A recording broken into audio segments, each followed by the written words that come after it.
pull up a cup of coffee, and let's get this party started.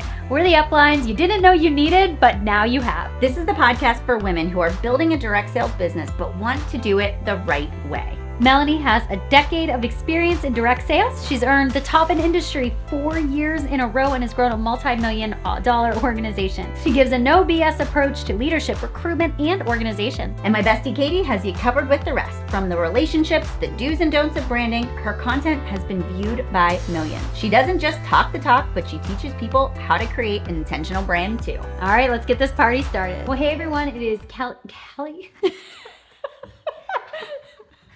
I said Katie and Melanie together. Hey everyone, let me try that again. It is Katie and Melanie of the Direct Sales Done Right podcast. I guess we could be Kelly. Kelly of the Direct Sales Done Right I think podcast. it was Kelly Ripa from the morning show. I never thought of Katie and Melanie together as Kelly, but that's what we're going to go with. Good morning. This is my first cup of coffee, so that's what I'm going to blame for this as well. Well, hey everyone, we are so excited to have you join us for the Direct Sales Done Right podcast this week, and we're going to be talking about really how to increase your sales. We're going to get right down to business today, I'm pretty sure. Looking at you because your eyebrows look fabulous. Oh, well, thank you. I had an eyebrow appointment. I know. Very glossy right now. So it looks like fresh and bright, and you are ready to roll. It's going to be a good day, you guys. It is going to be a good day. And if you're listening, you can head over to YouTube where you can see my eyebrows in real time. So, all right, you guys. Well, this week we want to give a shout out to our listener of the week. And to be a listener of the week, it's really easy. You just tag us on social media. You can tag Chic Influencer or Direct Sales Done Right podcast and just let us know you're listening. Yeah. Give us a little shout out on Instagram. That's where we hang out. But what's cool is when you tag us, you are actually automatically entered to win a chance for Melanie or myself to give you a mini coaching session, which is super fun. So this week, our winner is Emily Rubbelkey, I think is how you say it. And congratulations, Emily. Just hit us up on Instagram. Let us know you won. And we are going to be mentoring you through one of the struggles you might be having in your business right now. All right. So today we are going to talk about seeing an increase in our sales, how to do it, some very practical tips. But how many of you right now feel like you're kind of at a standstill with your sales? Like you know that you could increase it, but you're quite sure how to get to that next level. Does anyone feel that? Is anyone in that season of struggle? Yeah. And I imagine on the other side right now, you are sitting there either shaking your head while you're driving down the highway or your kiddos are playing and you're like, oh yes, I absolutely need this. Well, today that is what we are going to be diving into. So Melanie, before we kick this off, what do you think is one of the biggest struggles that people have when it comes to actually bumping up their sales? So maybe they see they're kind of stagnant. They have about the same every single month. They're wavers a little bit, but they never really get to that next jump. What do you think it is? Well, through our academy, which is our foundational course, everybody that comes into that academy gets access to our membership community, and that community is where we do the daily accountability. And so over the past month, as I have been in there and really checking in with our members every single day, and I make them drop their trackers, and then I go in and I comment on their trackers, I look at their invites, and there's this trend that starts to happen throughout the month.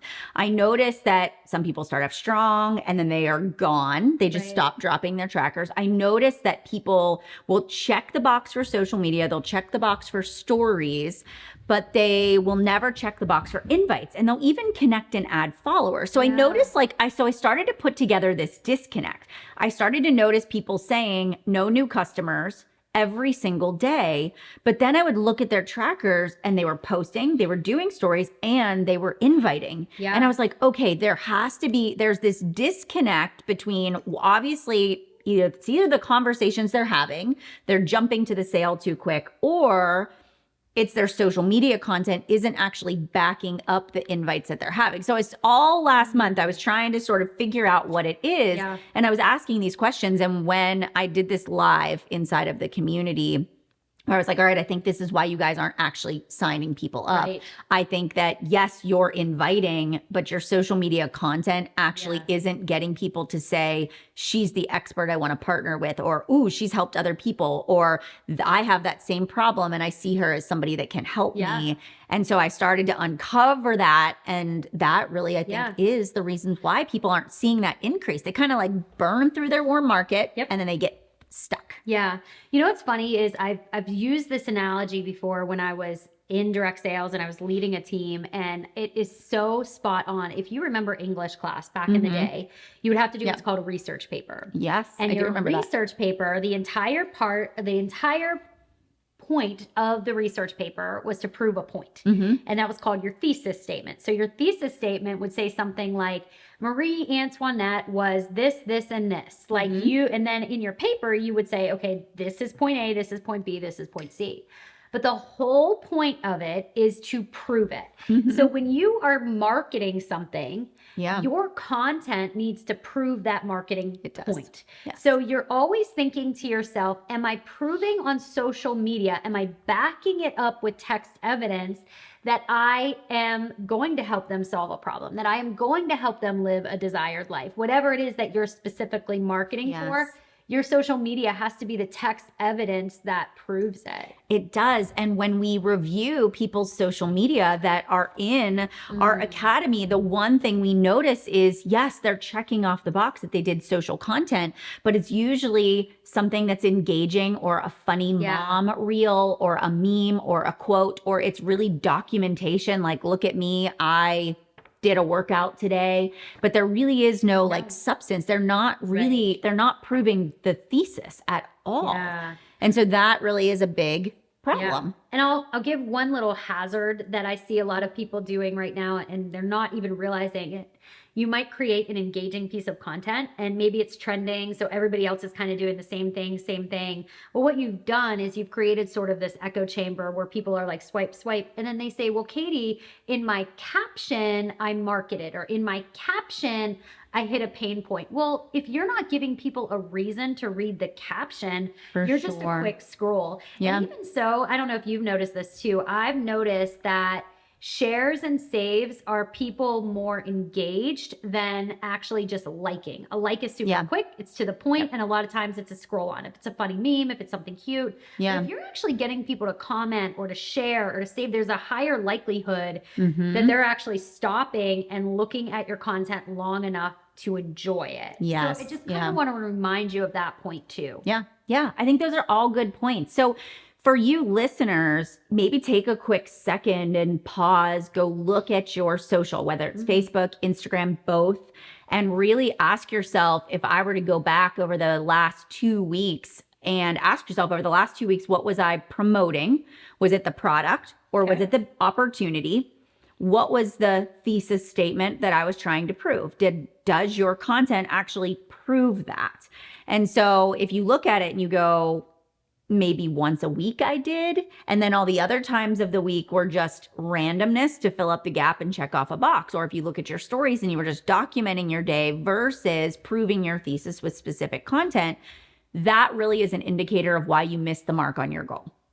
And that's not the only thing, but it's one big thing. And so we really want to walk you through the process we teach, the process I shared inside of our community with our members, to help them make that connection to really close the sales. All right. And it was cool. We actually had a handful of women that commented at the end of the month that they surpassed their sales, they doubled their income, they had more signups than ever. So it was really cool to see it like all come together. Right. I love it. I love it. All right. Well, let's dive into a couple of the strategies that we have. So I'll let you kick it off with a couple of your thoughts, and then I'll just kind of interject. All right. So I'm going to give you an example, because I think examples allow you to visualize it. So one of the things that we did was we said, all right, I walked them through an example. I'm like, all right, if you're trying to make sales, and we're going to say we're working on getting customers, and I'm mentoring a woman who is in the health business. Her company sells supplements for health and wellness.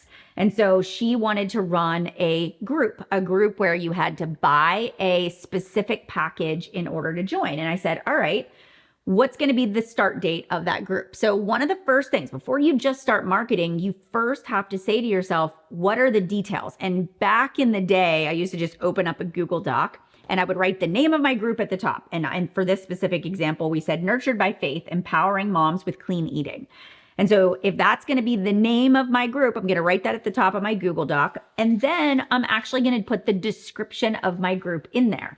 I'm going to sit there and type it out as if I was like talking to somebody else and telling them what the group is all about. So, and even just myself, like, what am I excited about? So here's what I wrote in there.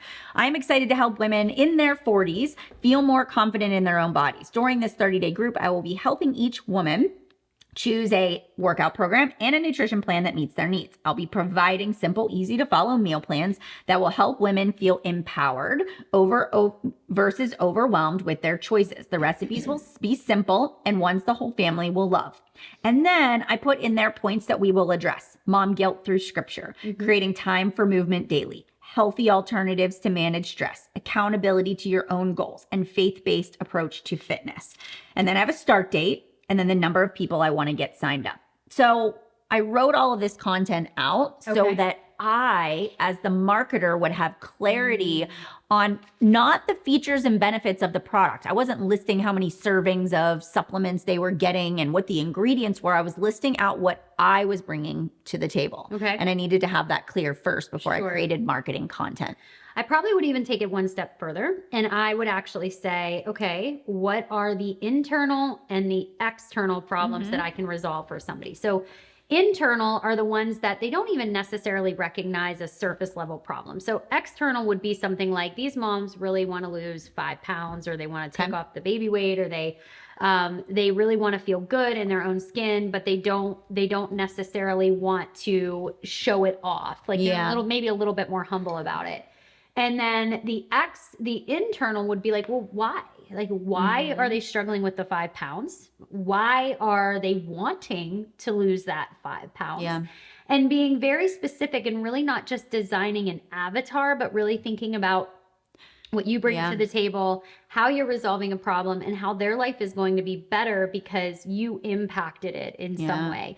So I really do go into detail with, the structure of what the group is going to entail, how I'm going to support them, but ultimately, why is somebody going to be better off because I help guide them? And internal, I always think about when I look in the mirror.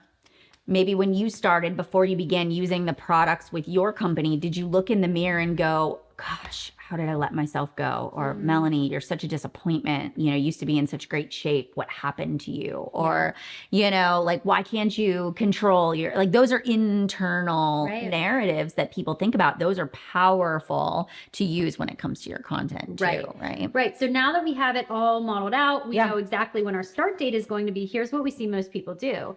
I did a post about it. Why isn't anyone knocking down my door? Or I did a post about it and I put it in my stories the next day and the next day and the next day. But why isn't anybody knocking down the door? Why isn't anybody wanting more information? And it's because we've really stopped focusing on addressing the problem or the desire that somebody has in our content. We aren't backing it up with the text evidence that we address. And you really need to say to yourself, it takes about 7 days, really 3-4 days for momentum to start to pick up. And then about by day 10, you really people are signing up. So anytime we train, we really say, all right, what is your start date? When do people need to order by? I want you to back it up 7 to 10 days. That's when you need to begin your marketing. So this really helps you with your planning. So now on the day 1, you say, all right, today's day 1 of 7 or day 1 of 10, however long your marketing flow is going to be. This needs to be your call to action. This is your bold introducing the opportunity, because again, we're business owners. We can't skirt around the fact that we have this faith-based clean eating group that we're doing. We need to come right out and tell people, because we're about to prove why this is the best way to solve their problem over the next 7 to 10 days. So an example would be like, hey mama, I see you. It's the middle of summer. You've been momming hard. You might be hanging on by a thread. I know I am. You're keeping busy, so busy. You are so busy keeping the peace that there isn't much energy left to take care of yourself. You find yourself sliding into bad habits, making choices based on convenience over what supports you to feel your best. You find yourself short, irritable, and extra tired. You know you need to make some changes, but you don't know where to start. And then I say, I see you because I've been there before. I've learned the key to keeping my sanity and my health is at the same time, even in this busy summer season. I know you don't have a lot of time and I want to honor that. But I also know that when a mom takes care of herself, it takes care of the family too. So I want to invite you to join my Nurtured by Faith community, where I'll be kicking off a 30-day support group to help you create simple habits that support your busy mom life. It starts on the 31st. Are you interested? Comment details below or private message me and I will share the scoop. So now I've opened the doors. I've literally put it out there. I've addressed that there's a problem. I had my ideal client in mind as I'm sitting there in front of the computer. I'm thinking about, I'm exhausted. It's August and I'm hanging on by a thread. I have healthy habits. I know what my audience is. So I'm making that sort of stake in the ground and claiming it. And your image that kind of goes along with it, it can be a few things. It should be, if you personally have a physical transformation with the product, that's usually the best way to catch somebody's attention. You want to stay away from like just a motivational quote or a stock photo or something from your company. And if you don't, it could be some people that you have helped along the way. All right. So along those lines, there's a couple things we can do to back it up with text evidence. So now that you've put your direct call to action, you've invited people, and you're sitting there going, all right, I've had them write details. Where are the people? Why are they not commenting? Well, now we have to back it up. For sure. So you put it on there, then in your stories, every single day, this should be our focus. We don't want too many things happening. We don't want to market a lot of different things. And that's, I feel like that's another topic for another day, right? Is confusing your audience. But we're going to market it in our stories as well. Then we have to use our social media to really hit some of the points that we addressed in the post. So I want to go back to the post. I actually want to think about what you said. There are a couple things that you mentioned. You mentioned healthy families. Those are keywords that you said. You mentioned faith in there, which is big. Let me go back. You said hanging on by a thread. You said things like bad habits. You said things like keeping my sanity. Well, I'm going to look at keeping my sanity. Keeping my sanity. I could create a funny meme or a funny reel that is all about keeping my sanity. That could be an engagement piece of content that I create, but it also still addresses a problem that my current ideal client is having. I could do the same thing with hanging on by a thread, right? Because I know that that addresses a problem that my ideal client is having. The other thing that I might note is you said you're ready to make some changes, healthy moms. Maybe I'm going to do a brand awareness piece of content where I say, my name is Katie. I've been able to lose X amount of pounds by using, by focusing on very simple habits and still honoring my faith or whatever it might be. And then you give a tip or a strategy to really help people create simple habits that keep them healthy. Right. So that would be a brand awareness piece of content. So do you see how I'm taking the problem that somebody might have within the content of post one and saying, how can I branch this out to prove it? Yeah. How can I create more text evidence? Yep. And also, too, you want to position yourself as an expert. So you want to make sure that when you are talking about a specific product or a group that you want people to join, people want to know that you have helped other people see results too. So one of the things that is part of that 7 to 10 day marketing is actually pulling testimonials. So going into your current customer group or even the company as a whole and actually sharing stories, but being really specific about the stories that we're choosing. We're actually choosing other women that are in their 40s that have kids that also talk about their busy mom life and how they've been able to make these simple changes and what their results were because of it. That's a simple swipe. That's something you can add in your stories, but and then it's important. What I find is that people will just share people's transformations in their stories and they don't put a call to action. And then it's like, great, all these people changed. On each of those stories, there needs to be a call to action, like a slider button that says like, send me more information, or I need this so bad, send me the details as a poll, or a question box that says, drop your email for more information. So it's really taking it that step further and saying, I'm positioning myself as an expert. These are the other people I've helped. And here is your way you can do it too.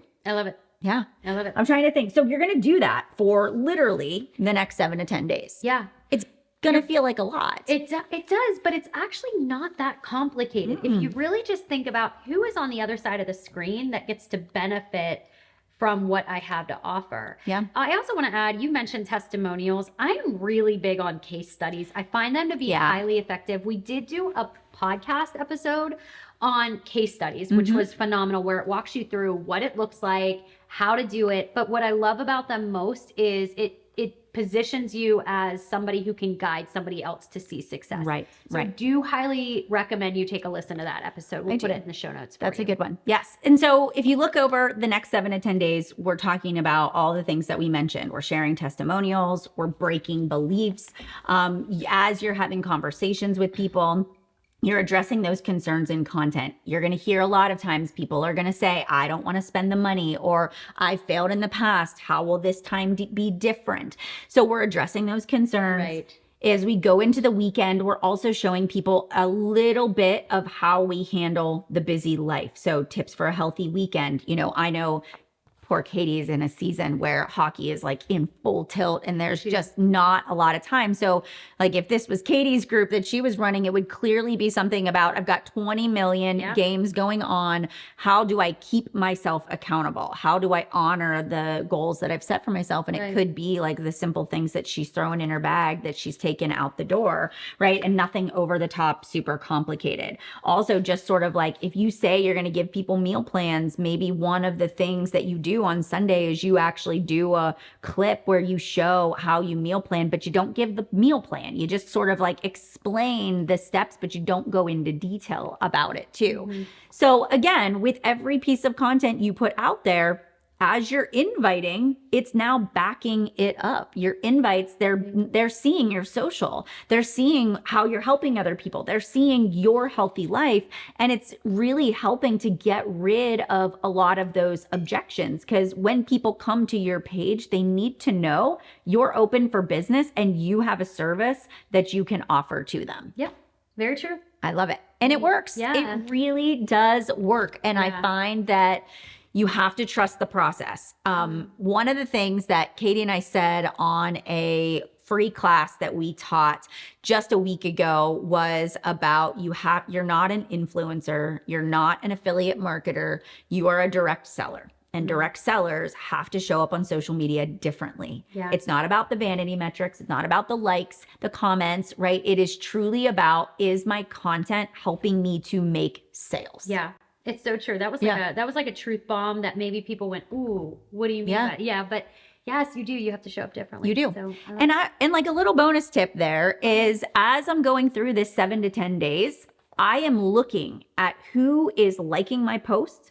And I am messaging those people because a lot of times the people that like it, those are the people that are interested, but maybe haven't reached out. Yeah. I'm looking at who's viewing my stories and I'm inviting. So my content should be allowing me to expand the people that I know are actually interested. Great tip. Good stuff. All right, you guys. Well, truth bomb of the day, you have to back up your marketing with some text evidence. And so you guys, thank you so much for listening to this week's episode of the Direct Sales Done Right podcast.